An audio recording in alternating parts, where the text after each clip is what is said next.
1 cup பால் எடுத்துக்கலாம். பாருங்க 1 cup பால். இந்த பாலை காய்ச்சிக்கலாம். இதில் 1 கப் தண்ணி விட்டு காய்ச்சிக்கங்க.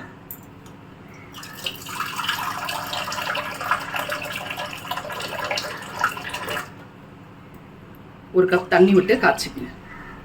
இப்போது அந்த கடாயில் பால் காய்ஞ்சிருக்கு. இந்த கடாயில் ஒரு 2 ஸ்பூன் நெய் விட்டுக்கலாம்.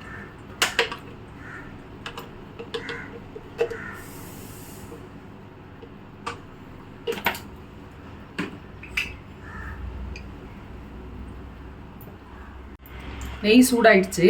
இப்போ கொஞ்சம் முந்திரி எடுத்து வச்சுருக்கேன். அந்த முந்திரியை வறுத்துக்கலாம். முந்திரி வறுந்துருச்சு.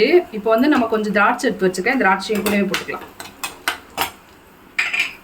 ரெண்டும் வறுபட்டுருச்சு. ரெண்டுத்தையும் எடுத்துக்கலாம். இது பாருங்க, இதில் வந்து சோள வத்தலை எடுத்து வச்சுருக்கேன். இந்த சோள வத்தலை இது கூட போட்டு வறுத்துக்கலாம். நெய்யில் போட்டு அந்த முந்திரி திராட்சை எடுத்து நெய்யில் போட்டு இதையும் வறுத்துக்கணும். ரொம்ப பொரியணும்லாம் இல்லை, சும்மா வறுபட்டா போதும்.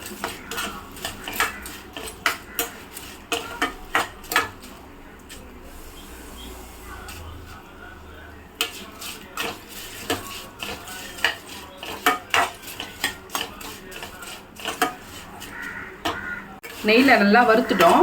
இப்போ எடுத்து இது ஓரமாக வச்சிடலாம். பால் நல்லா கொதிச்சிச்சு. இது பாருங்க, பால் நல்லா கொதிச்சிருச்சு. இப்போ வந்து நம்ம வறுத்து வச்சுருக்கோம் இல்லையா, இந்த சோள வத்தலை வந்து இதில் போட்டுக்கலாம்.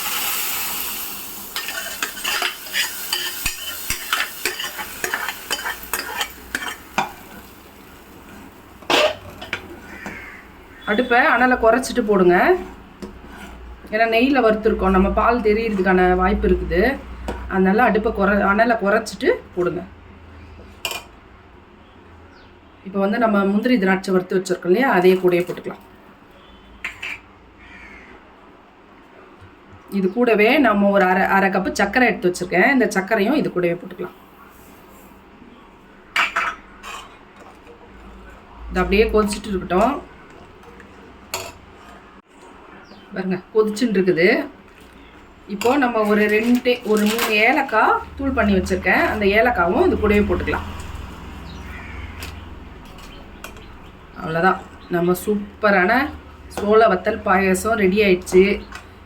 10 நிமிஷம் கூட ஆகாது. இந்த பாலை காய்ச்சிட்டோன்னு வச்சுங்களேன், 10 நிமிஷத்தில் செஞ்சு முடிச்சிடலாம். எல்லாம் ஷேர் பண்ணுங்கள், சப்ஸ்கிரைப் பண்ணுங்கள். பை.